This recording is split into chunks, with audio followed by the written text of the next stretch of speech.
Salut les crypto-saïennes, aujourd'hui on se retrouve pour l'épisode 2 de la série The Road to Crypto-Saïennes. Ici on est là pour vous donner les armes, pour vous protéger et vous battre dans l'univers des crypto-monnaies. Allez c'est parti, on commence.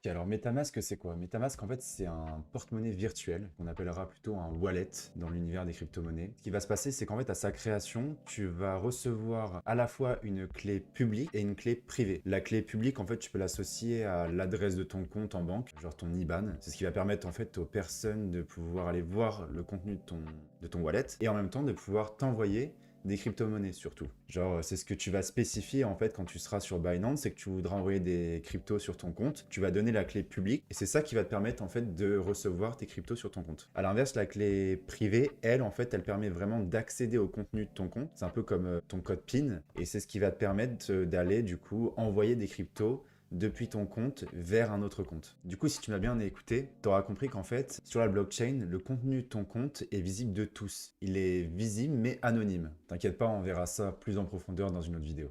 MetaMask, c'est la référence en matière de wallet. C'est vraiment celui qui va être le mieux incorporé dans les différentes dApps, les Decentralized Applications, qu'on verra un peu dans cette vidéo et qu'on verra plus en profondeur dans les autres vidéos. MetaMask intègre des logiciels, des sécurités anti-phishing qui permettent d'éviter tout ce qui est la réception de mails un peu douteux qui te demandent tes mots de passe. Et il est disponible sur de nombreux navigateurs comme Chrome, Firefox, Brave, Edge, Internet Explorer, mais par contre il n'est pas disponible sur Safari. Un peu chiant pour l'instant, mais il y a de grandes chances que ça change dans le temps. Bon allez, fini de blablater, on part au combat.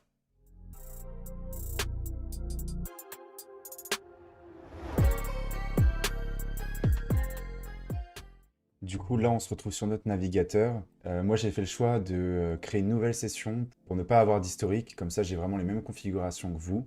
On va aller télécharger MetaMask en allant directement sur leur site officiel, metamask.io. Vous cliquez dessus et là, on arrive voilà, sur la page principale. C'est vraiment le wallet de référence. Du coup, on est bien sur metamask.io. Faites vraiment attention d'être sur la bonne page parce qu'il ne faudrait pas vous retrouver à installer la mauvaise extension. On voit ici sur la page d'accueil qu'on a l'option entre Chrome, iOS et Android. Nous, on va vraiment se concentrer sur la version web et pas mobile. On verra ça dans une autre vidéo. Il supporte différents navigateurs. Vous avez Chrome comme on est en train d'utiliser, Firefox, Brave et Edge, le nouveau nom d'Internet Explorer. On va tout de suite installer nous. Notez bien qu'en fonction en fait, du navigateur dans lequel vous serez, il va vous proposer autre chose ici. Là, il y a écrit Chrome, mais si vous êtes sur Firefox, il mettra Firefox. Du coup, maintenant, on est redirigé vers Chrome. Les extensions, en fait, le gestionnaire d'extensions de Chrome. Là, vous faites Ajouter à Chrome. Vous confirmez. Et là, normalement, une autre page va s'ouvrir. Ça, on s'en fout. Voilà, bienvenue dans la bêta de MetaMask, vous faites démarrer. Là, vous avez deux choix du coup. Soit vous allez importer un wallet que vous auriez déjà créé. Nous, c'est pas notre cas, on va vouloir en créer un nouveau. Et pour l'importer, si vous aviez voulu le faire, vous allez avoir besoin de votre Secret Recovery Phrase. C'est la phrase secrète qui vous permet de récupérer votre compte. Cette phrase, c'est celle qui va générer l'ensemble des clés de votre portefeuille. En fait, c'est une phrase, on va la voir, de toute façon, elle va être auto-générée par MetaMask, juste après quand on va vouloir le créer. Du coup, nous, on fait créer un portefeuille. On fait, là, il va nous donner quelques informations. Je vous laisse les lire, c'est important. Maintenant, il faut créer un mot de passe. Ce mot de passe, c'est vraiment celui qui va vous permettre à chaque fois de vous identifier sur MetaMask pour pas avoir à remettre à chaque fois votre clé secrète. Faites vraiment attention à ce mot de passe, le perdez pas, faites un truc que dont vous pouvez vous souvenir, et assez compliqué. Moi, je vais m'en occuper. Voilà, une fois que c'est fait, vous faites bien confirmer que vous avez bien lu les conditions d'utilisation. Là, vous avez une vidéo qui va vous présenter en fait un peu comment marche MetaMask, ce qu'il vous propose. Je vous invite à la regarder de votre côté. Il va vous expliquer un peu comment marche la phrase secrète. Du coup, que c'est bien une phrase à 12 mots, qu'il faut faire attention, ne pas ne pas la partager, ne pas la mettre sur vos réseaux et tout. Écrivez-la juste sur un bout de papier, mettez-la de côté, coffrez-la et normalement tout se passera bien. Mais vraiment faites attention à cette phrase, surtout si vous mettez beaucoup d'argent sur votre compte, ce qui est quand même pas vraiment conseillé de mettre tous ces fonds au même endroit sur MetaMask. On fera une autre vidéo là-dessus sur les cold wallets, les portefeuilles froids en fait, ceux qui vont être physiques et vous allez pouvoir avoir sur une clé comme les Ledger, une super entreprise française. Du coup, à présent, on est sur l'étape de la génération de votre phrase secrète. Si vous cliquez ici, vous allez pouvoir la révéler. Cette phrase, en fait, si vous voulez bien comprendre, chacun des mots, il y a une règle en fait d'association avec le dictionnaire officiel anglais qui permet d'associer chacun des mots avec un nombre. Ça va être un nombre entier et du coup, avec la suite de ces mots qui sont associés à un nombre, vous allez créer cette suite de chiffres qui va être votre clé la clé en fait principale, la master key, ils appellent ça, de l'ensemble de votre compte. Et avec cette clé, vous allez pouvoir générer les autres clés qui vont être les clés publiques et les clés privées de tous vos autres comptes. Parce que oui, en fait, sur MetaMask, vous pouvez créer différents comptes. Bon, c'est pas non plus très compliqué, mais voilà, ce qu'il faut bien retenir, c'est qu'à partir de cette phrase, on peut retrouver l'ensemble de vos autres comptes. C'est comme ça que vous les générez, et du coup, il ne faut vraiment pas la perdre, parce que si vous distribuez l'argent sur les différents comptes et que vous la perdez, bah, vous perdez tout d'un coup. Voilà. Faites super attention. Du coup, moi, cette phrase, je vais la mettre de côté et puis on va se retrouver juste après. Voilà, c'est bon, elle est notée. Maintenant, on va faire suivant. Et il va nous demander en fait de bien confirmer qu'on a bien noté notre phrase. Du coup, il faut que vous cliquiez en fait sur chacun des mots en bas à la suite dans le bon ordre.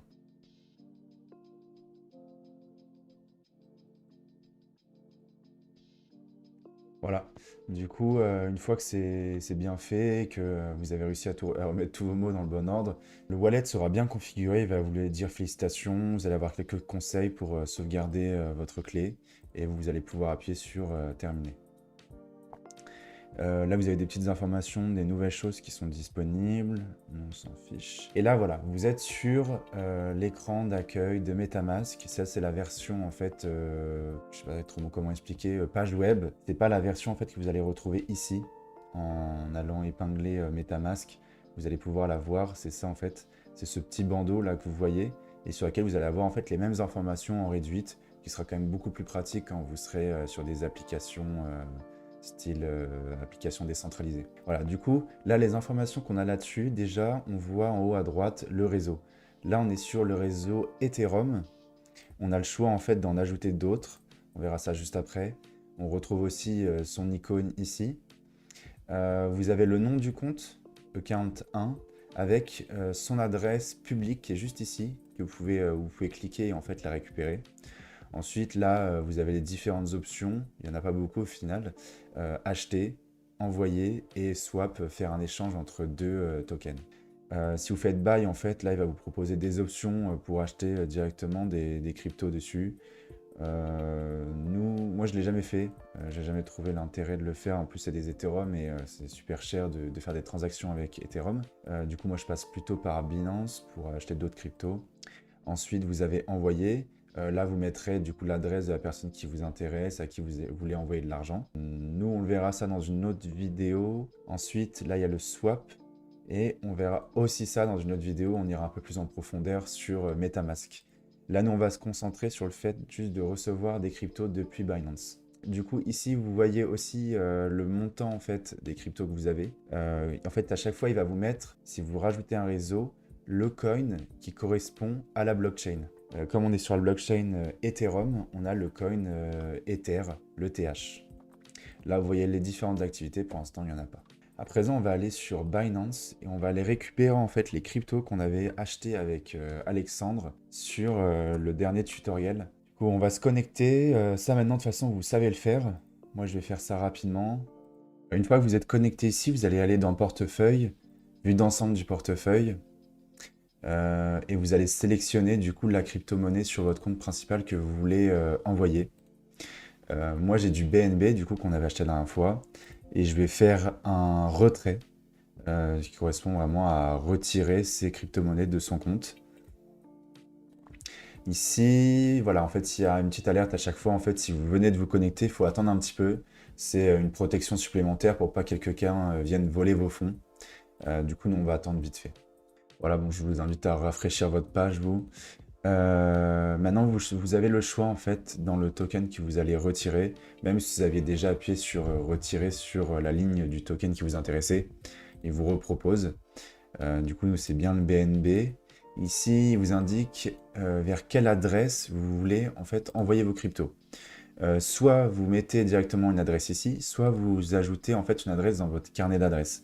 Comme ça, à chaque fois, vous ne pourrez pas faire d'erreur une fois qu'elle sera bien enregistrée. Nous, on ne va pas utiliser ça, on va passer directement avec une nouvelle adresse. Et on va aller choisir du coup l'adresse qui est sur notre extension MetaMask en venant appuyer ici et faire copier. Ici, vous faites un CTRL-V, voilà, elle se met bien. Il vous met automatiquement en plus le réseau sur lequel vous allez pouvoir retirer. Vous avez le choix entre la BSC et BNB. Bon, celle-ci, en fait, c'est pas possible parce que c'est pas une adresse du réseau BNB. Il vous l'indique bien, là, il vous dit les réseaux non appareillés sont automatiquement supprimés. Du coup, nous, c'est BSC. Oui, je suis sûr. Voilà. Maintenant, vous mettez le montant du retrait que vous voulez. Moi, je vais mettre tout. Je veux tout envoyer sur mon adresse. Vous avez le choix entre portefeuille spot et portefeuille de financement. Nous, c'était sur le spot, c'était l'endroit où c'était notre compte principal. Là, vous avez le montant que vous allez recevoir et il vous indique aussi les frais de réseau qui vont être inclus. Les frais de réseau, en fait, c'est ce qui va payer les personnes qui s'occupent de gérer la blockchain pour s'occuper du traitement de votre transfert. Si vous voulez voir en fait exactement à quoi correspond ce montant, parce que moi ça m'est assez abstrait au final, 0,005 BNB, je vous invite à utiliser une application qui est assez pratique, qui s'appelle CoinMili. Et là en fait je vous invite à mettre directement en fait la paire que vous voulez faire. Nous c'est BNB Euro, celle-ci. Ça vous allez arriver directement sur la bonne interface. Là vous choisissez le montant que vous voulez retirer. Ça va être 0, c'est pas des virgules, ça va être un point, 0,05, convertir, et là du coup il vous donne le montant en euros qui correspond aux frais. Du coup vous allez payer en fait 24 centimes pour cette transaction, ce qui est quand même pas grand chose. Il y a des blockchains qui coûtent encore moins cher comme Polygon. On verra ça dans une autre vidéo aussi, dans la prochaine. Maintenant vous allez faire retrait une fois que c'est bon, une fois que vous avez vérifié que toutes les informations étaient bonnes, vous faites du coup retrait. Là, il vous donne encore une dernière indication. Il vous dit que vous avez bien sélectionné le réseau BSC et qu'il faut que le wallet puisse bien recevoir des fonds depuis la blockchain BSC. Et nous, c'est bien le cas. Du coup, vous faites confirmer. Là, il vous redonne un récapitulatif que la personne va recevoir 0,063 BNB avec ce montant en frais, l'adresse, le réseau et d'où proviennent les fonds de votre portefeuille spot. Vous faites continuer. Là, vous allez avoir une double vérification. C'est vraiment pour être sûr qu'il n'y ait pas d'arnaque. Vous faites obtenir le code et vous allez recevoir un code sur votre adresse mail et sur votre téléphone. Ok, bah moi là c'est bon, je viens juste de recevoir mon email et le mot de passe par téléphone. J'ai rempli déjà les cases et j'ai plus qu'à envoyer pour confirmer la transaction. Voilà, la demande de retrait a bien été envoyée. Et mince. Et normalement, sous quelques minutes seulement, vous devrez déjà pouvoir constater vos coins sur votre adresse. Vous voyez là, en fait, il y a écrit Waiting Approval. Du coup, il est en train d'attendre la confirmation. Et il attend en fait en tout 15 confirmations. Qu'est-ce que ça veut dire ça? En fait, ça, c'est le nom de blocs sur la blockchain qui doivent passer après le bloc dans lequel il y a votre transaction. Vous voyez, la blockchain, c'est vraiment un ensemble de blocs où en fait, il y a écrit à chaque fois l'ensemble des transactions. Et lui, il attend en fait qu'il y ait eu 15 validations après votre transaction. C'est pour vraiment être sûr qu'il n'y ait pas de retour en arrière, qu'au final, ça soit invalidé. Et pour lui, c'est vraiment être sûr qu'au final, vous ne lui voliez pas des fonds à la plateforme, même si ça doit être très compliqué à faire. Du coup, là, après le refresh, vous pouvez bien voir, confirmation, il y en a eu 2 sur 15. Et si vous allez déjà sur votre wallet, vous devriez pouvoir le voir, mais non. parce que il y a un truc qu'on n'a pas encore fait, c'est configurer le réseau. Là, pour l'instant, on est sur le réseau Ethereum et nous, il faut qu'on ajoute le réseau BNB de la Binance Smart Chain. Voilà, la BSC en fait. Du coup, pour faire ça, vous allez sur Internet, vous faites add BSC MetaMask. Et là, vous prenez le premier lien.